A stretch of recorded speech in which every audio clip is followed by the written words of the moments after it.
Assalamualaikum warahmatullahi wabarakatuh. Baiklah, pertemuan kali ini kita akan bahas tentang akuntansi biaya overhead pabrik ya. Kalau di tugas sebelumnya kalian recall kembali materi di akuntansi biaya, maka ini sudah pernah ya dijelaskan di akuntansi biaya. Maka kita hanya mengingat kembali dan mungkin ada yang pemahaman baru yang sama-sama bisa kita pelajari. Di materi ini kita akan membahas dua hal tentang definisi atau konsep BOP biaya overhead pabrik, dan penentuan tarif biaya overhead pabrik. Kita masuk ke definisi BOP ya. Saya singkat menjadi BOP, jadi biaya overhead pabrik atau BOP. Apakah BOP itu? Seperti pertemuan sebelumnya kita bahas perusahaan manufaktur, perusahaan manufaktur, maka tidak lepas dengan namanya BOP. Apa itu BOP? BOP adalah seluruh biaya yang terjadi di departemen produksi yang tidak dapat ditelusuri langsung kepada produk jadi. Ya. Jadi kalau dalam departemen produksi ya di departemen produksi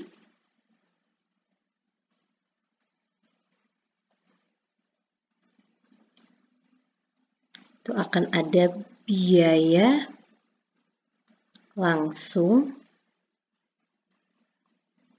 dan biaya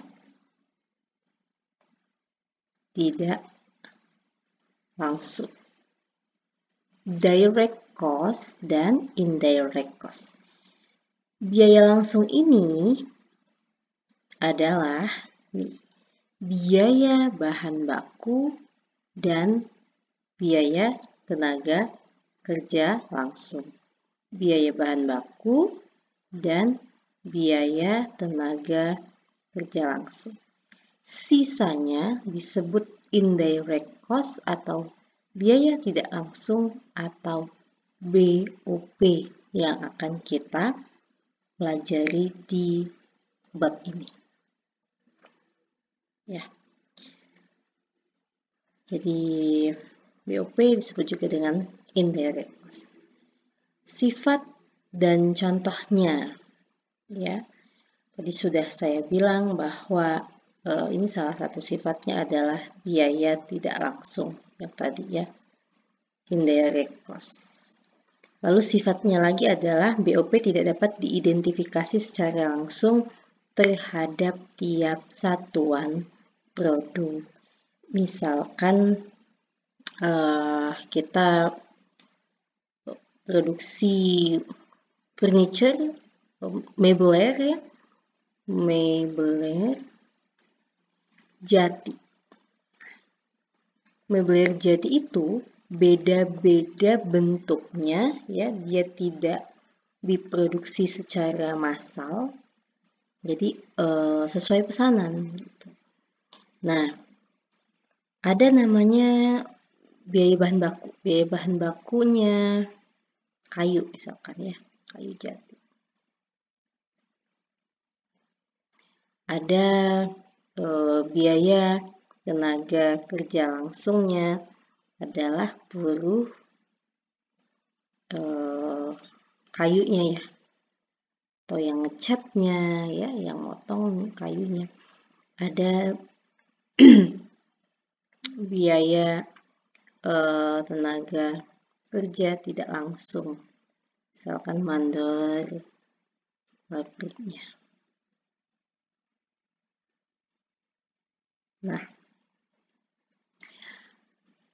ada misalkan dibutuhkan biaya penolong, bahan penolongnya ya, misalnya kayu jati, penolongnya paku ya, atau apalah gitu ya yang jadi bahan penolong dari mebel jati ini. Nah, si BOP ini tidak dapat diidentifikasi secara langsung pada tiap satuan produk. Untuk metode harga pokok pesanan yang dia itu sesuai dengan pesanan, tidak diproduksi massal, maka biaya tenaga kerja tidak langsung mandor pabrik ini tidak dapat ditelusuri. Misalkan satu set meja makan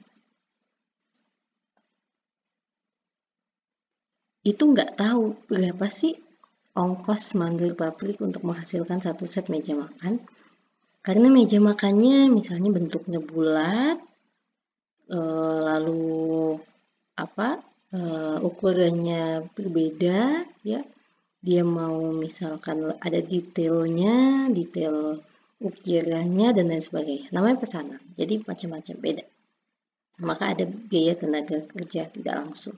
Itu tidak dapat ditelusuri langsung dalam setiap produknya ya. Beda kalau misalkan dia furniture juga tapi sifatnya diproduksi massal dengan spesifikasi yang persis sama. Misalkan kursi kuliah persis sama, ukurannya sama, warnanya sama, bahan baku yang dibutuhkan juga sama, maka kita bisa telusuri. Misalkan biaya tenaga kerjanya 1 juta untuk menghasilkan 10 kursi misalkan, maka biaya tenaga kerja per satu kursinya adalah 100.000 karena persis sama.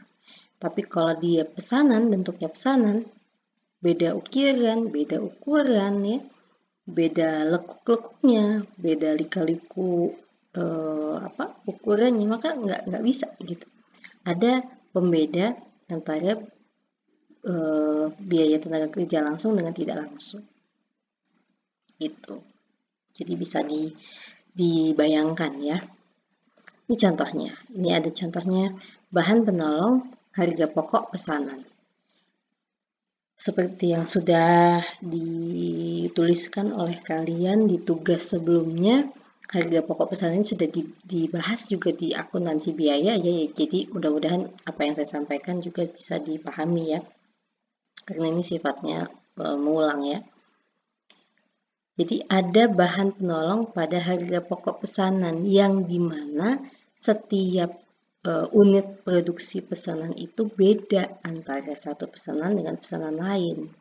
Kecuali tadi saya bilang dengan massal, diproduksi massal dengan spesifikasi yang sama, maka tahu berapa lem yang dibutuhkan untuk satu unit produk itu kalau dia harga pokok proses ya, bukan pesanan. Jadi ada harga pokok pesanan, ada harga pokok proses. Nanti kita bahas juga di pertemuan selanjutnya. Tapi yang harus kalian pahami adalah harga pokok pesanan ini adalah sesuai pesanan gitu, sesuai pesanan. Yang ini diproduksi massal. Maka bahan penolong ini untuk harga pokok pesanan ya, sesuai pesanan tidak dapat ditelusuri untuk tiap satuan produknya. Tapi kalau yang proses dia bisa. Makanya contoh dari BOP itu adalah bahan penolong pada harga pokok pesanan. Biaya tenaga kerja tidak langsung ya ini ya. Tidak langsung biaya tenaga, ini saya ganti, biaya tenaga kerja tidak langsung pada metode harga pokok pesanan. Kenapa dengan harga pokok proses tidak termasuk BOP? Karena saya bilang tadi, dia bisa ditelusuri, bisa diidentifikasi. Karena dia sama speknya gitu. Misal gaji mandor kan yang termasuk tidak langsung kan mandor pabrik misalnya ya.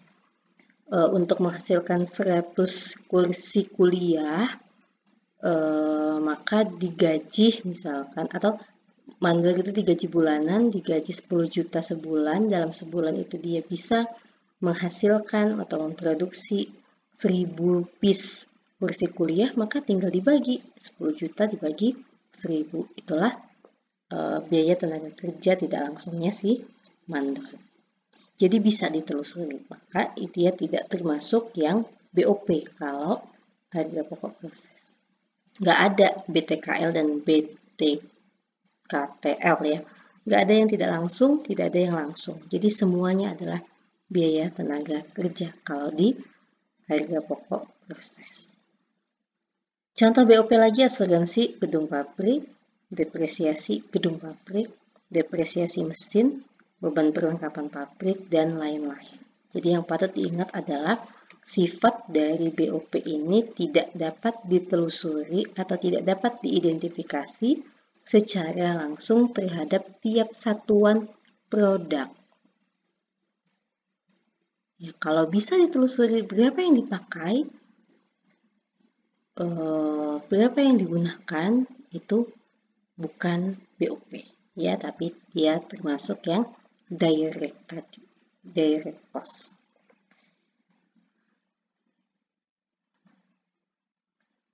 Nah, yang perlu diingat ini yang tadi saya jelaskan ya, beda antara produksi harga pokok pesanan dengan metode harga pokok proses ya. Kalau harga pokok pesanan dia ada biaya bahan baku, biaya tenaga kerja langsung, dan BOP. Nah, bahan penolong dan biaya tenaga kerja tidak langsung itu termasuk BOP. Kalau harga pokok proses, dia ada bahan baku, ada bahan pembantu kalau ada, dan ada BTK. BTK ini termasuk BTKL dan BTKTL. Karena tadi bisa ditelusur di proses. Dan juga ada BOP. Ini yang perlu kalian ingat. Apa bedanya? Kenapa biaya tenaga kerja tidak langsung hanya ada pada harga pokok pesanan? Kenapa di harga pokok proses tidak? Gitu tadi karena dia diproduksi massal dengan spesifikasi yang sama dan bisa ditentukan berapa sih nilai untuk menghasilkan satu unit kursi kuliah ya, yang di mandornya itu berapa biayanya gitu. Itu yang perlu diingat.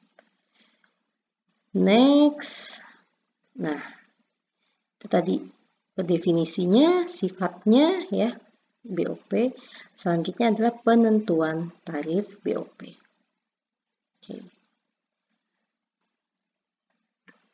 Nah, pada metode harga pokok pesanan, pembebanan BOP kepada produk atau pesanan tertentu dilakukan berdasarkan tarif. Ya, tarif yang dimaksud misalnya BOP sebesar 150% dari biaya tenaga kerja langsung. Atau BOP itu adalah 1000 ya, setiap jam mesin itu 1000. Jadi kalau ada 100 jam mesin, maka 100 dikali 1000. Itu tarif. Jadi kita mau menentukan BOP-nya itu sudah ada tarifnya. Tadi kan kalau kita ulang sekilas ya, ini.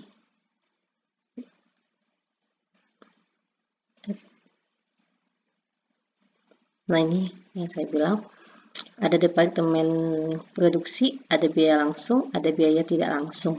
Ya, biaya tidak langsung inilah yang disebut biaya overhead pabrik, dan itu ada tarifnya.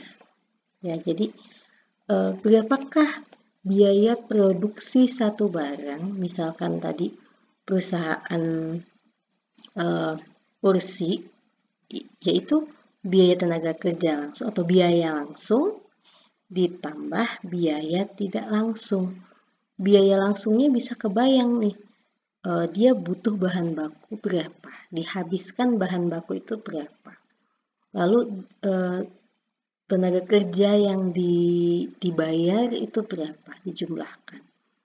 Bagaimana dengan biaya tidak langsung? Tadi kan disebut bahwa biaya tidak langsung atau BOP ini tidak dapat ditelusuri, ya, tidak dapat ditelusuri secara langsung kepada produk jadi. Maka kita butuh tarif BOP yang akan kita cari di pertemuan ini, ya. Jadi tarif itu bisa 150% dari biaya tenaga kerja langsung. Bisa misalkan Rp1.000 tiap jam mesin gitu, dan lain-lain. Yang menentukan tarif ini siapa? Yang menentukan tarif ini adalah perusahaan atau secara sempitnya yang menentukan adalah departemen produksi. Mengapa atau bagaimana dia bisa menentukan tarif ini? Contoh tarif ini misalnya. Maka ada 3 step, ya, 3 tahapan untuk menentukan tarif BOP. Yang pertama adalah menyusun anggaran BOP selama 1 periode. Jadi perusahaan atau departemen produksi dalam hal ini mengidentifikasi jenis dan jumlah BOP dalam 1 periode atau dalam 1 tahun. Jadi untuk memproduksi 1000 barang, misalkan 1000 unit furniture, apa yang dibutuhkan BOP-nya? Biaya tenaga kerjanya berapa yang dibutuhkan, biaya penolongnya berapa, asuransi pabriknya berapa, ya. Nanti kita kasih contohnya. Step yang kedua, setelah diidentifikasi nih jenis dan jumlah BOP yang dikeluarkan oleh perusahaan dalam 1 tahun, maka dipilih dasar pembebanan BOP produknya. Faktor mana yang harus dipertimbangkan dalam hal memilih dasar pembebanan yang dipakai, ya. Jadi mana jenis BOP yang dominan jumlahnya dalam departemen produksi, dan keeratan jumlah BOP yang yang dominan tersebut dengan dasar pembebanan yang dipakai. Jadi tarif BOP itu bisa dasar yang dipilih itu adalah satuan produknya. Jadi setiap menghasilkan satu produk, BOP yang dibutuhkan sekian. Bisa juga dipilih berdasarkan biaya bahan bakunya.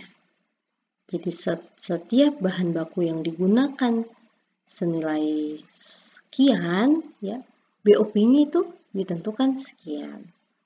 Begitu juga biaya tenaga kerja langsung, ya, jam kerja langsung, dan jam mesin. Jadi ada tarifnya. Misalkan jika mesinnya bekerja 100 jam, maka biaya overhead pabriknya per jamnya adalah sekian. Itu yang akan kita tentukan. Baru yang ketiga, step yang ketiga, setelah mau pilih nih, mau yang satuan produk kah, biaya bahan baku kah, BTKL kah, jam kerja langsung atau jam mesin, sudah dipilih oleh perusahaan. Di bagian departemen produksi baru kita hitung tarif BOP-nya. Ya, dibagi lah, caranya itu jumlah BOP yang dianggarkan dibagi dengan dasar pembebanan BOP. Maka kita akan mencontohkan, ya, bagaimana kita menghitung tarif BOP. Perusahaan akan menentukan membebankan BOP pada dasar yang mana, itu diserahkan pada perusahaan. Ini kita kasih contohnya. Jadi ini adalah anggaran BOP pada salah satu perusahaan manufaktur dan rencana biaya serta produksi pada tahun 2020. Step 1 sudah dilakukan, penyusunan anggaran BOP selama 1 periode. Ini BOP-nya, ya. Ini BOP-nya. Ini biaya langsungnya, ya kan? Ini biaya langsung. Ini biaya tidak langsung atau BOP tadi ya, BOP. Itu step yang pertama. Step yang kedua, pemilihan dasar pembebanan BOP produk. Nah, ini soalnya. Dasarnya kita harus menghitung dari satuan produk, biaya bahan baku, biaya tenaga kerja langsung, jam kerja langsung, atau jam mesin. Itu step yang kedua. Jadi dasarnya apa? Semuanya kita cobain gitu ya. Coba carinya. Kita cari tarifnya. Yang ketiga adalah tadi stepnya menghitung tarif BOP. Nah, ini yang akan kita lakukan. Yang pertama adalah satuan produk ya. Ini tadi contoh ininya ya. Contoh soalnya ini step 1. Ini step 2 menentukan dasarnya ya. Dasarnya adalah satuan produk. Ini step 3. Step 3 adalah mencari tarifnya. Maka tarif BOP per unit satuan produk rumusnya taksiran BOP dibagi taksiran jumlah produksi. Di mana diambilnya taksiran BOP ini, jumlah ini ya. Taksiran jumlah produksi adalah ini. Jadi 180 juta dibagi 48.000 hasilnya 3.750 per unit.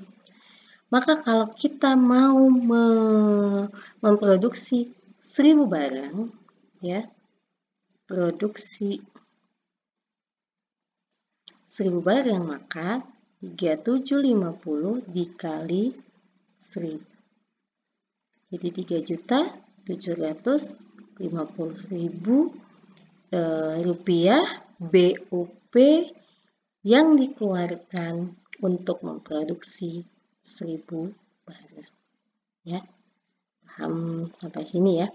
Jadi kalau kita pakai dasarnya adalah satuan produk, rumusnya ini ya, taksiran BOP dibagi taksiran jumlah produksi, dan nilai yang diketemukan ini adalah per unit. Ya. Ini hitungan dari Departemen Produksi yang kemudian kalau sudah dapat tarifnya bisa kita gunakan nanti pada saat perhitungan tarif biaya produknya ya, biaya produksi. Ini yang A. Yang B, biaya bahan baku. Ya. Untuk dasar biaya bahan baku ya, rumusnya adalah taksiran BOP dibagi taksiran biaya bahan baku dikali 100%. Ya. Jadi 180 juta ini adalah taksiran BOP, taksiran bahan baku 360.000 sama dengan 50%. Jadi ya BOP ini adalah setengah dari biaya bahan baku. Kalau biaya bahan baku yang dibutuhkan misalkan 200 juta, maka BOP yang dibutuhkan ada 50%-nya, 100 juta. Itu ya. Mudah ya. Itu yang B. Yang C, biaya tenaga kerja langsung. Jadi acuannya adalah atau dasarnya adalah biaya tenaga kerja langsung. Rumusnya taksiran BOP dibagi taksiran biaya tenaga kerja langsung dikali 100. Kita lihat tadi ini 180, taksiran biaya tenaga kerja langsungnya adalah 240 di 75%. Jadi kalau dalam satu produksi ya, jadi ini bacanya kan jika perusahaan itu memproduksi 48.000 unit, maka biaya tenaga kerja langsung yang dibutuhkan 240 juta. Dan BOP yang dibutuhkan adalah 75% kali 240 juta. Ya, hasilnya tadi 180 juta. Gitu ya. Yang selanjutnya yang D. Dengan metode dengan base-nya atau dasarnya adalah jam kerja langsung. Maka rumusnya taksiran BOP dibagi taksiran jam kerja langsung.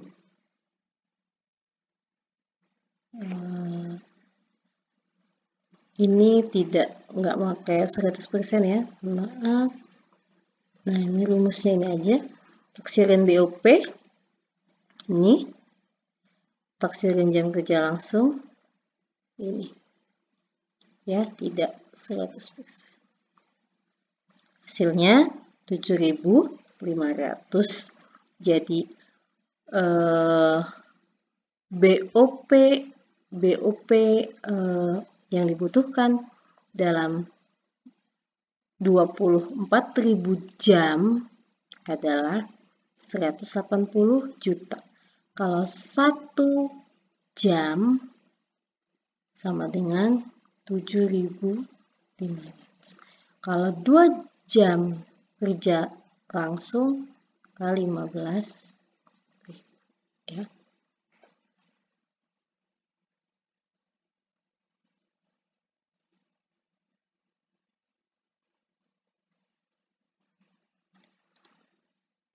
Tarifnya ya. Ini tarif, maaf tadi salah kopas. Tarif ya. Tarif karena dia bukan persentase. Yang E jam mesin. Nah, ini juga tarif ya.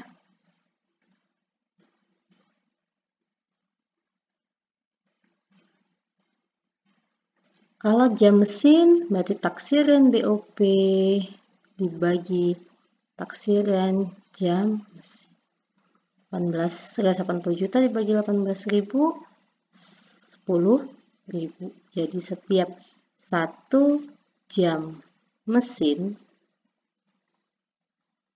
biayanya adalah biaya BOP-nya itu ya 10.000 rupiah. 2 jam mesin produksi, maka tarif BOP-nya 20.000 rupiah ya. Nah, ini yang E ya. Ya, ini yang E. Ini yang E.